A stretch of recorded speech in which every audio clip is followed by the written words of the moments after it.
Hey guys, welcome back again my YouTube channel. My name is KP Sharma. My qualification is Diploma in Medical Laboratory Technology. जी हाँ दोस्तों, आज की इस video में हम बात करेंगे सीबीसी टेस्ट क्या होता है।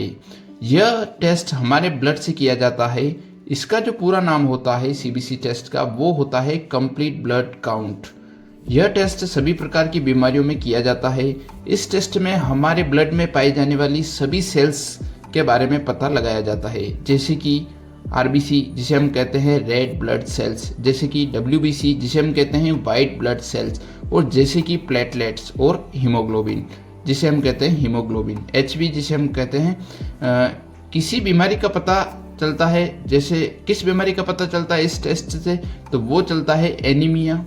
अगर आपको एनीमिया है तो भी पता चलेगा, वायरल डिजीज है तो भी पता चलेगा, बैक्टीरियल अगर इन्फेक्शन कोई है आपकी बॉडी के अंदर तो भी पता चलेगा। साथ ही साथ में दोस्तों, अगर आपकी बॉडी के अंदर कोई भी इन्फ्लामेशन है तो भी इस टेस्ट से पता चलेगा।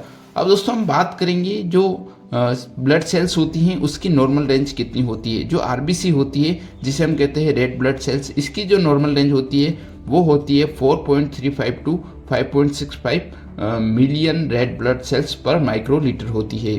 फिर उसके बाद में हम बात करेंगे डब्ल्यूबीसी जिसे हम कहते हैं वाइट ब्लड सेल्स।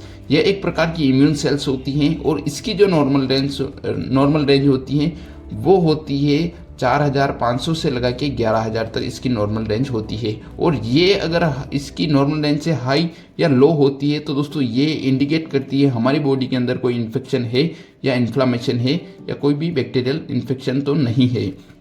फिर उसके बाद में हम बात करेंगे प्लेटलेट की जो नॉर्मल रेंज होती है वो होती है 1,50,000 से लगा के 4,50,000 तक इसकी नॉर्मल रेंज होती है। फिर उसके बाद में हम बात करेंगे हीमोग्लोबिन जिसे हम कहते हैं शॉर्ट के अंदर एचबी। अब एचबी दोस्तों मेल के अंदर अलग होता है और फीमेल के अंदर अलग होता है। जो मेल के अंदर होता है उसकी जो नॉर्मल रेंज होती है वो होती है 14.0 से लगा के दोस्तों 17 ग्राम तक इसकी नॉर्मल रेंज होती है। और जो फीमेल के अंदर होता है दोस्तों वो होता है 12 पॉइंट से लगा के दोस्तों 16 ग्राम तक इसकी नॉर्मल रेंज होती है। और इस टेस्ट से दोस्तों हमारी बॉडी के अंदर कितने % हीमोग्लोबिन